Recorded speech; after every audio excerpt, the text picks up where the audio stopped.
The collab so many of you have been waiting for is finally here. For those that don't know, Tom Grossi is currently doing a charity stream that will not end until he either raises $1 million for charity or reaches 1 million subscribers on YouTube. He's been going for like 4 days straight at this point, and he brought me on as a guest. We talked ball, we talked content, we talked life, I showed my feet on camera, it was a great time. So I wanted to upload the segment here for anyone that hasn't seen it, and any ad revenue that this video generates is going straight to the Children of Fallen Patriots charity that Tom is raising money for. Without further ado, here's the segment. Hopefully you guys enjoyed as much as I did. Ladies and gentlemen, my next guest, 580,000 subscribers on the good old YouTube. You see his shorts everywhere. And not the article of clothing. The one, the only, BenchwarmerBran. What's up, Bran? man? How we doing? How we doing? I'm good. Yeah, no, I saw you hadn't sent the link, and then I was so like, you know what, sorry. No, you're totally fine. I was like, let me pop into the stream, see what's going on. I was like, I mean, dude, you're doing a million things. I wouldn't blame you. And I was like, maybe he like thought it was tomorrow or something. And then As soon as I hopped in, you were like, oh, I forgot to send the link. I was like, okay, now I know to check. So no worries at all. Hey, no, dude, thanks so much for coming on. Again, apologies for the delay. How are you doing? I'm good, man. Look, for me, things have calmed down a little with the season ending. For you, you seem to decide, yeah, the season's going to end. I'm going to do one of the probably top 5 most ambitious things you've ever done. But for me, it's been kind of nice taking things a little bit slower and not having such rigid like timelines and tight turnarounds for things, get a little more time to like brainstorm and just kind of do whatever. I'm making some NBA content just because I can. So it's been nice. Can't complain. Some WWE content. I know we were talking about that during the December stream of like, hey, there's a market for it. What are we doing out here? That is coming. Also, that is coming. You went to the Royal Rumble? I did. Hey, dude, what a show. It was great. It was great. A lot of people like complained. I mean, people complain a lot in general, so I could really just stop there. But a lot of people after like the Jey Uso win, especially, I was like, look, I understand maybe not being a huge fan of the Charlotte win, like it's whatever. But the Jey thing, I was like, he's so popular, he's so likable. Some of the criticisms are just a little nitpicky for me. I was like, I'm happy for the guy. It's the only time maybe ever I actually was shocked by a Rumble win. Oh yeah. In any way, like good or bad. So I was like, I'm all about this. Let's more of this. I mean, definitely surprising to say the least, right? I mean, in terms of everyone was like, oh, it's probably going to be John Cena, right? Maybe like Roman gets it and they run back Cody and Roman for a third time. But dude, it was pretty electric. And so here's the thing. I'm a Gunther diehard. I'm a ride or die for Gunther. Me too. He's my ring general. So when Jay won, I was kind of like, oh no, because I just don't want Gunther. Like he should keep the belt forever until like Dragunov comes back, or somebody takes it from him. So you're speaking my language with Dragunov, man. I got one in the same here. I love it. I got you. But yeah, just to be there, and then that Monday Night Raw reaction, because like he got some crap over like the week on the internet and like all that stuff, and to see the fans react to him. And they're playing the song again. It was such a cool, like, unscripted moment. It was super dope, man. No, it was awesome. I feel like there were people out there that thought it was going to be like a Rock moment almost, where it was like, oh, there's all this bad on the internet, so it's going to translate to the crowd. And I was like, there is just no shot that anybody that thought that was going to happen has not been watching for the last several weeks. And I'll say this, like, I understand the Jey criticism from the sense of like he's not the most like diverse performer, right? Yeah, he's not Gunther. He's not the most polished like pure wrestler, but that's not always the point. Like he's so popular with the fans, and for people that are like, I've seen people say he can't cut a promo without like pausing after every sentence to let people say he. I'm like, that's just playing into what the people like to do. Like if you think that's the only way he can cut a promo, you didn't watch any of like the early Bloodline stuff. Like he's really, really good as far as that goes. So like I'm not upset about putting him in the spotlight. I'm with you. I don't really want Gunther to lose. Like it feels like the Sammy thing all over again. Where it's hated when Sammy won at Mania. I hated it. Me too. Why does Gunther have to be like our sacrificial sort of, dominant guy at Mania every year? Like that's why I won't be upset if he ends up retaining, but I won't be upset if Jey gets something that's long overdue either. There's no shot. I'm looking at this. I'm like, I don't think my friend is going to retain. But then it's just like, all right, just go beat somebody else and hold a title for a year. Yeah, exactly. Now, Bran, I got to ask you. So there's a question that we've been asking every guest. Okay. And it's not, what's your favorite color? So, I don't. Basically, the chat wants to know. Uh-huh. I'm going to try it with no context as a fellow creator. Okay. No context.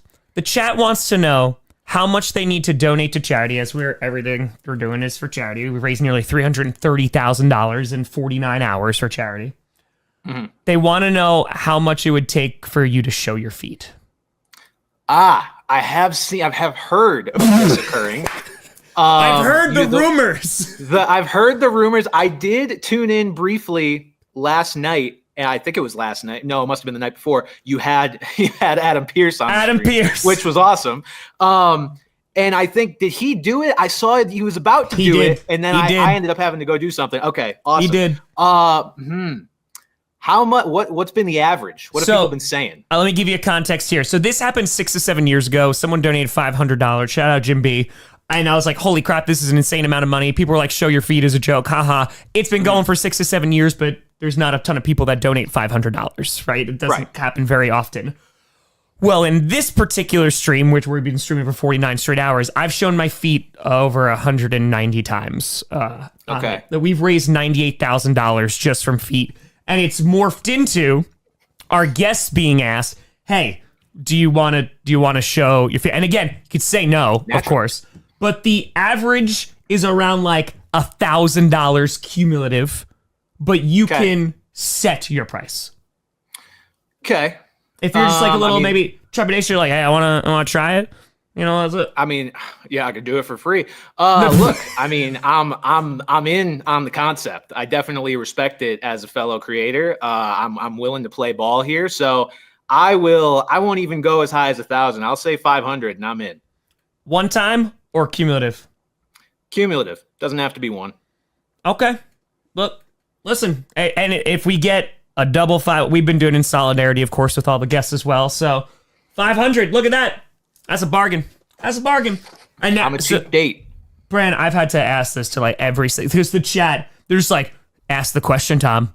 Ask it. Mm-hmm. Here we go, Tom. Stu, thank you for the $5. So this is, I think we're going to be seeing some feet. So anyway, you're talking about, last time we talked in December too, you were talking about, bridging into like these different realms of content, right? That are not necessarily surrounding NFL. Do you find like that there's less pressure to do so because you don't have like the NFL schedule? Because I feel like when it's the in season, it is just like, I got to do this on this day, this on this day, this on this, and just like boom, boom, boom, boom, boom, boom. But now that it is kind of heading into the off season, it's kind of a little bit more lax. And now it's like, okay, I want to do this because I'm passionate about it. And I want to do this and I can actually take some time with this idea. And I'm not under this insane schedule.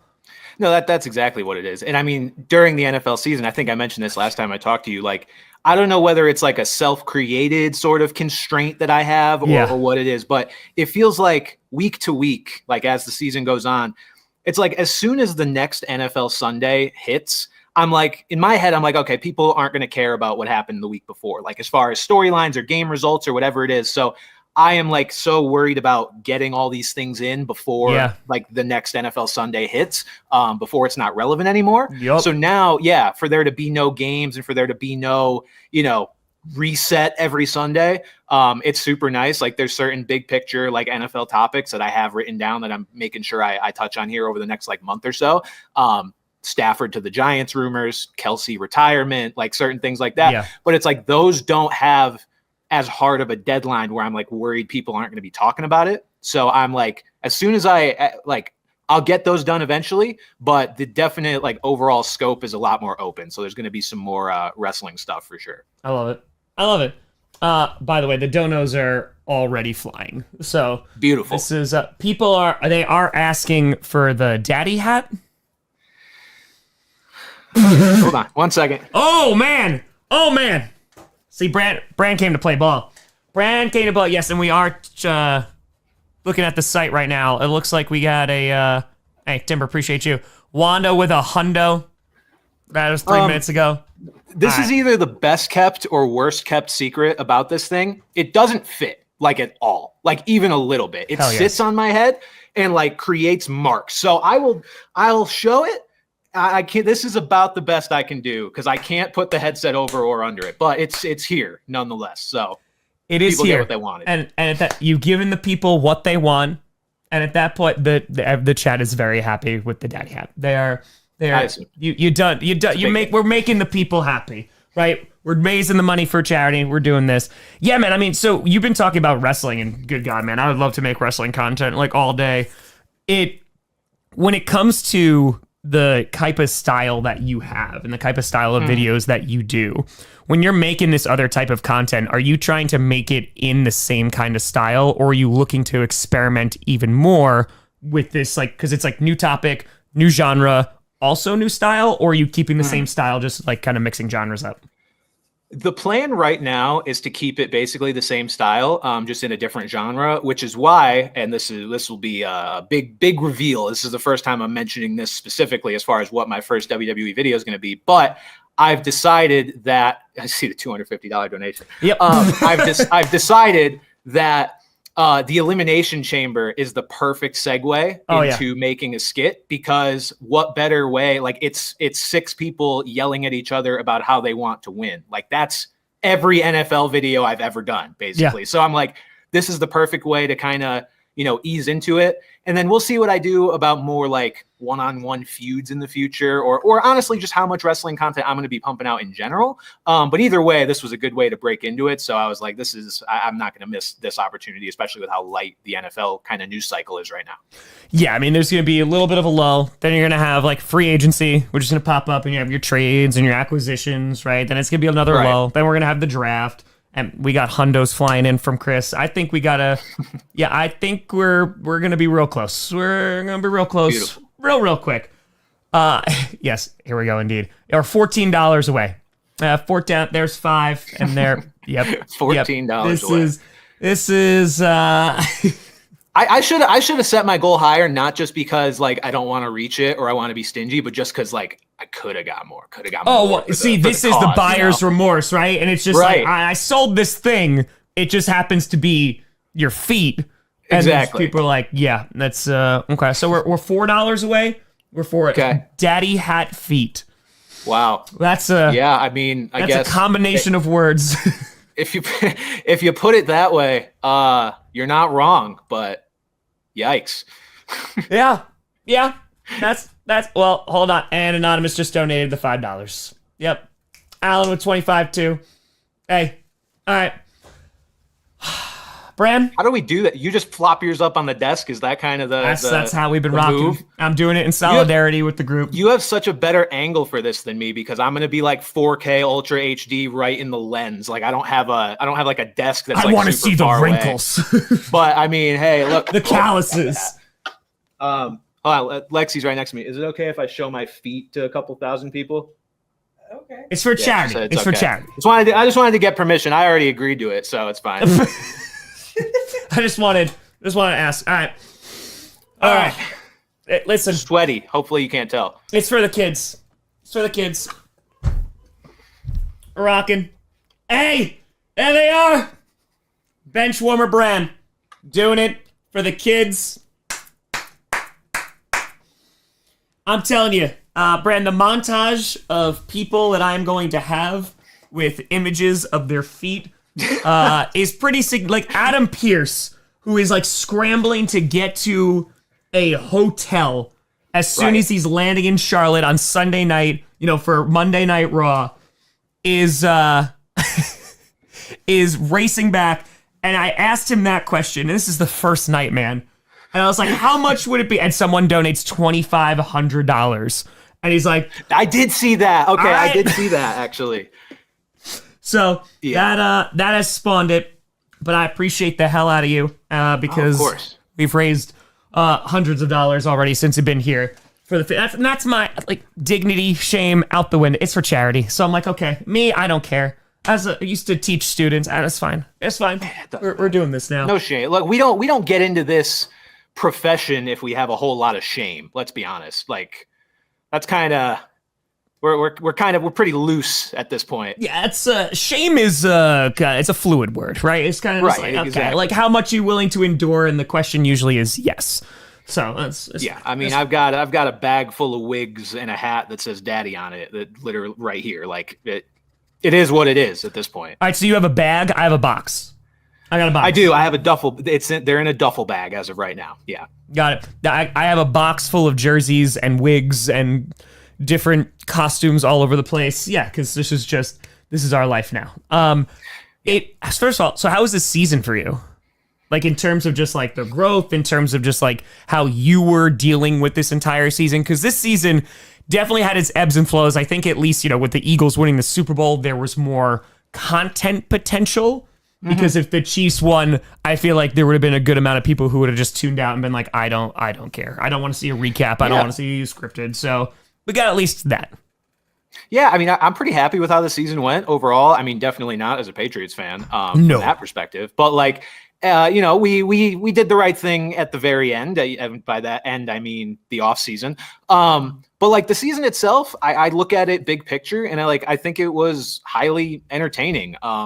The only thing I would have maybe changed is just the Chiefs not being in the Super Bowl, but like you can't have it all. I mean, seeing the Goliath go down eventually was still a nice way to cap things off. But like looking at the teams that made the playoffs, I mean, you had the Commanders, like crazy season, Jaden Daniels just being a revelation. You don't get seasons like that all the time. Correct. You had Saquon have a history-making season after, people thought he'd be good in Philly. People didn't think it'd be like this. Same thing with Derrick Henry in Baltimore. Like it was a sort of narrative-filled, like fun-filled season, in my opinion.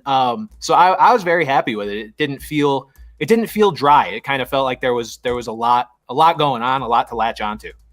Yeah, I agree. Like there is definitely some, because I feel like, especially with the extra week, right? That is also kind of made it.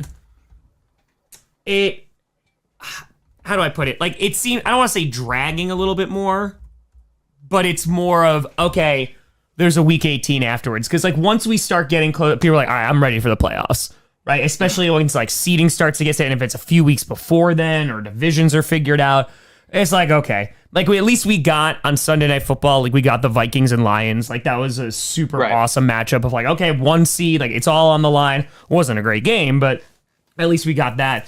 But in terms of like for you and creating those storylines, like did you find that you had a ton to work with for your content, right? Because like there's the two different ones. There's a viewer brand, right, of just like, hey, I'm watching this sport that I love, and then there's I need to make content out of this. Yeah, I think so. I would say if anything held me back or anything wasn't ideal from a content perspective, it was just the Chiefs doing the same thing all year. It was like I could make fun of them winning games in stupid ways that they don't seem to be deserving to win, like once or twice before it gets kind of old. And so the fact they just kind of kept doing that all year, I was like, give me something else to work with.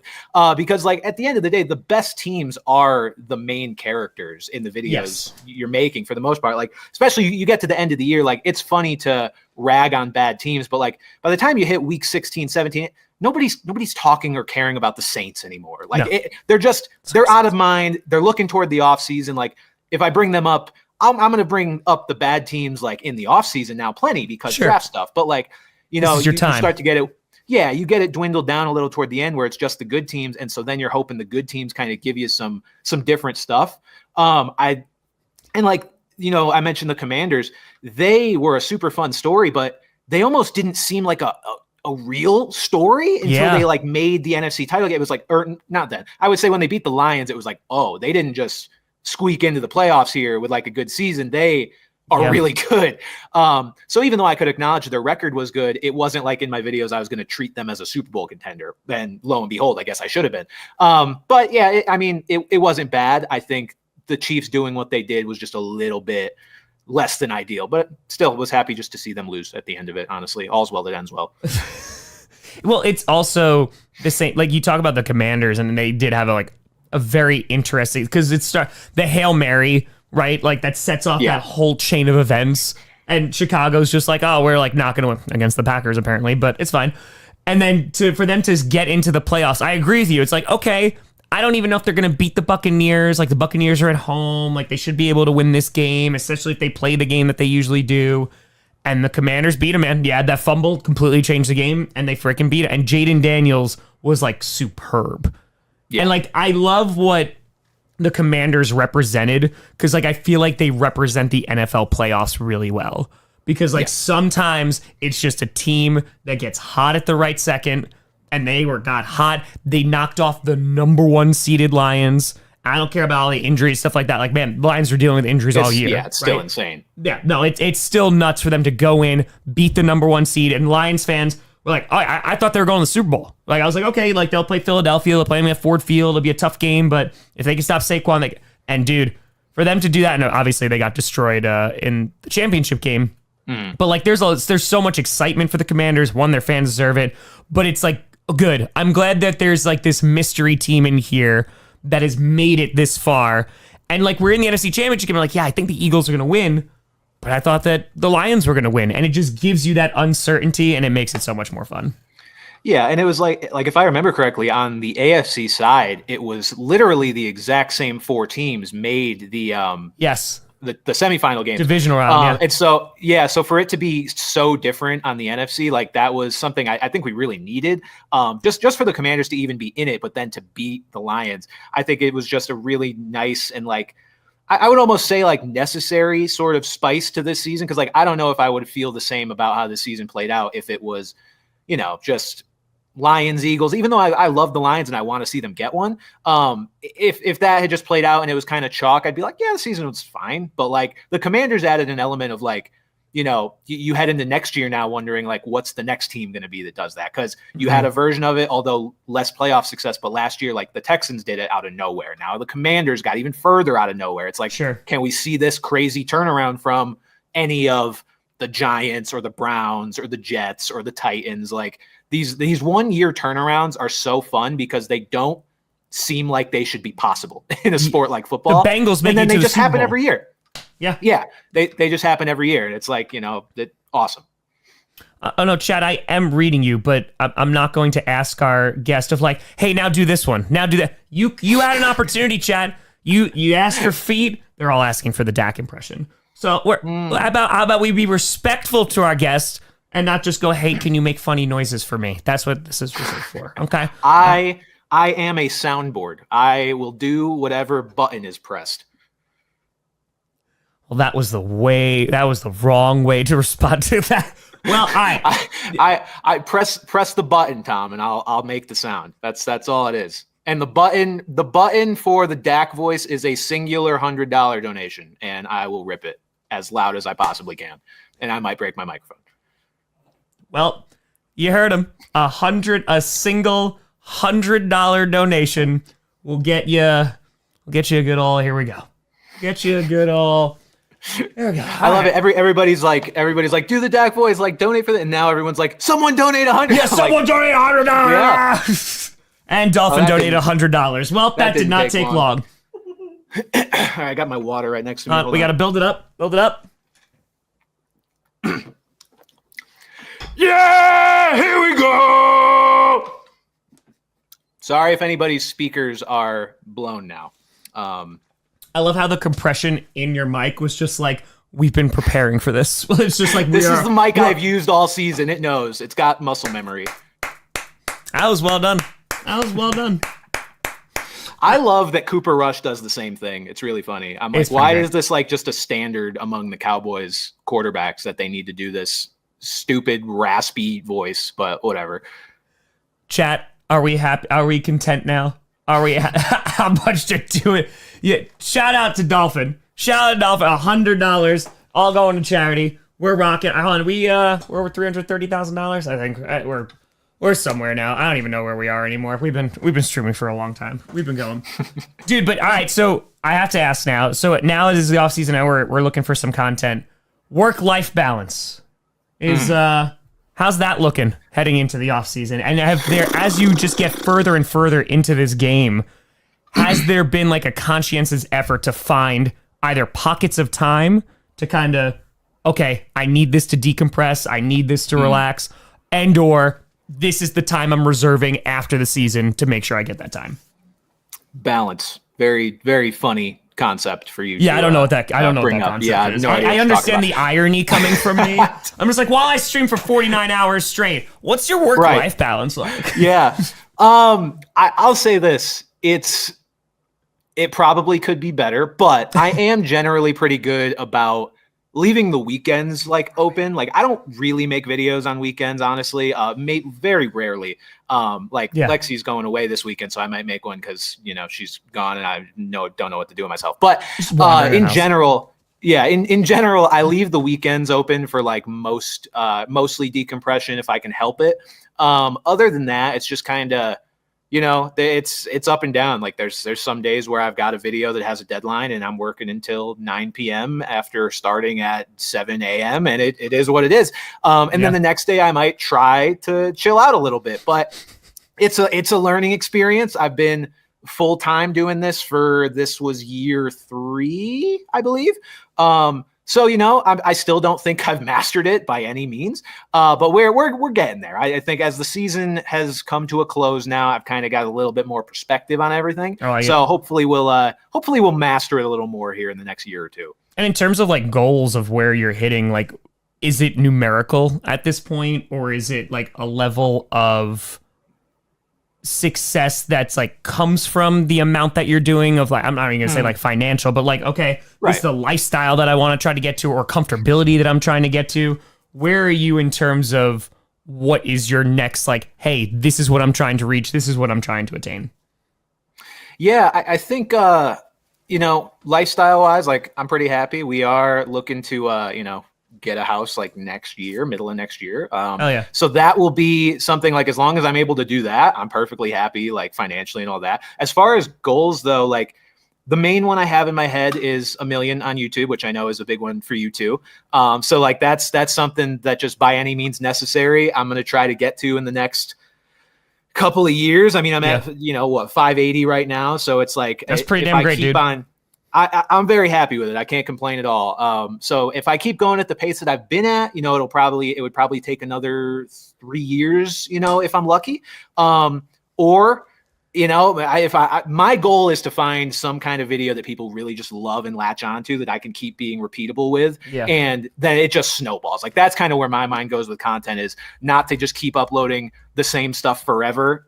If I can at least be thinking about stuff that might perform a little bit better. So I would say 1 million is the big one. And then the other barrier or marker of success, like I would just love occasionally to like be on TV or like do stuff like that. I think that's a big one. I don't necessarily want to be like an in-studio personality, like full time. I think I don't ever want to like abandon like YouTube or anything like that. And I just know a full time, like, hosting Sports Center every day would not, the channel's dead at that point. So like just a once in a while kind of thing, I think would be super fun. I would love to do stuff around like even just the Pro Bowl or stuff like that. Yeah, dude, like just having those opportunities. I mean, dude, it took me 9 years to get to Radio Row, right? Like that was last year was my friend, and I got in through St. Jude, right? So like I get it, because like very much outside looking in for a good amount. It's like, oh, cool, you see this person get this opportunity, or like this guy. But that's super cool, and that's why I like talking to people about like what their markers are for success. So to have that flexibility and being like, hey, I want to be able to appear on TV or like provide entertainment analysis, what have you. That's my ideal world is like a weekly, like there's a skit that I do weekly, like for a show, like that they want me to do one every week of something like that, just so that I can like appear on these shows, but not, I like traveling, but like also as time has gone on, I'm like, I don't know how these people do these jobs where they are literally traveling every single week. Like, I know that a lot of them, their flights are a lot more comfortable. So I'm sure I'm out of that, perspective as well. But like, we're both big wrestling fans. Like, I could never be a wrestler, man. Like that's a job that like I think of, and as a fan, I'm like, that'd probably be super cool. But then I'm like, you're on the road 52 weeks. Are you kidding me? Absolutely not. Yeah. First of all, Barnett has donated $500. Oh wow. So I just have to. You don't have to, Bran. You could avoid this, but it is even in the middle of an interview. I gotta give the people what they donated for. It's what it is. We're here. We're here. It's how it goes. I understand. It's how it goes. It's the old grind. But yeah, dude. So I spoke to Tommy Dreamer last year. Last year, I think it was, or it might have been like a year and a half ago. And we were talking about 30 and 30. And he goes, the most I've ever been on the road in a row was 29 days of travel, like consecutively, right? And I was like, man, I just did 30, and I couldn't imagine doing that like multiple times a year.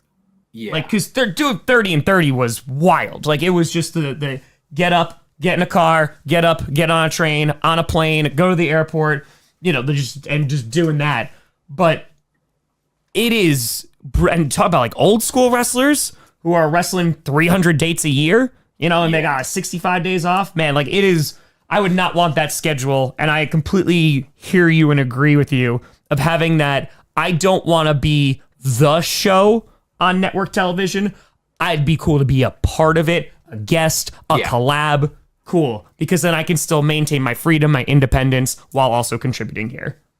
Yeah, exactly. I'm like, traveling was such a big part. Like when I first got into all this and realized that was a possibility, that I was like, that's awesome. I want to see, like every NFL stadium eventually and do all these things. But like, I need breaks. Like I can't do a ton in a row. We did, a couple of years ago, we did a preseason sort of, that's not the word, but marathon of, we were in San Francisco for a preseason game and immediately went to Jacksonville for a preseason game the day after. So like as far as you can fly in the US pretty much. And then we got back, back home, and it was awesome, super fulfilling. But I'm like, that is a sort of trek or trip I would do like once every 6 months, maybe. Like I have a good propensity for travel, and like I want to go places, but like I also need like a couple weeks at home in between things at least. Yeah, there needs to be that downtime in the I'm not going anywhere of just like stay at. I mean, and that's also like what you have worked towards and built, right? It really is like such a benefit to be able to work from home and to be able to 100%. Stay home and be able to like, okay, cool, I get to see my family, I get to see the people that I love, you know what I mean? Like, and be able to have that time, bro. I don't care, like even just like the pets or my girlfriend, to be able to do that and not have to travel constantly for your job. I don't think that there is a job on this planet that I would take where I'm just constantly on the road. Because like I don't want to. Like I'll do it. I'll do crazy things for a month. I'll do crazy things for a few weeks, or like every now and then. But no, like we're staying home.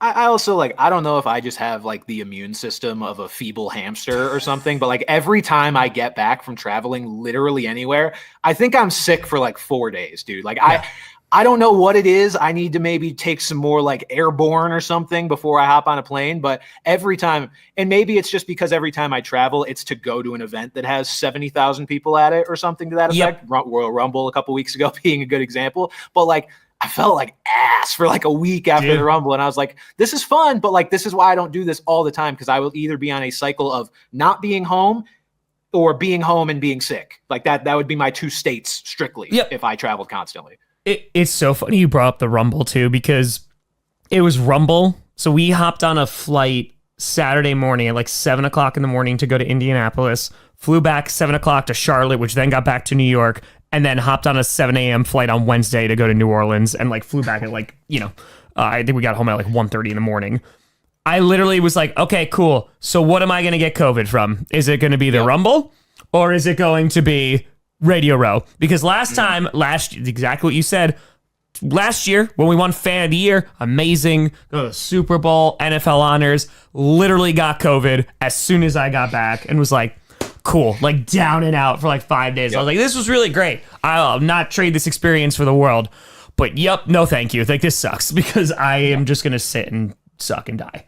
No, it's not a fun part of the travel, but it's one it's a toll I'm willing to pay every couple months or so. Exactly. It's the cost. It's the cost of travel. Nah, dude, I appreciate you. Take your time. I know you got a show coming up. Want to respect your time. We gotta go and do show live at 7:30. Yep, yes. 7:30 Eastern. Phenomenal, dude. Thank you for coming on. Thanks for the Dak voice. Thanks for the feet. We raised a whole bunch of money while you've been here. Tell the people where they can find you and all the things that you do. You can find me at BenchwarmerBran on any social media that normal people use. So do not look for me on Tumblr or I don't know. And just any normal like Instagram, Facebook, wherever. I post my stuff a lot of places, but just not the weird. I'm not on Red Note. I almost was on Red Note. I'm not on Red Note. So yeah, just BenchwarmerBran everywhere, same username everywhere. And Tom, I'm glad that you have the distinction of being the first person to ever get me to pull my feet out on camera. So we can take that away from this. What an honor, honestly. What a privilege. We're making history with this stream in multiple ways. F16. Bran, appreciate the audio. You have a great night, my friend. Okay. See you. BenchwarmerBran, everybody.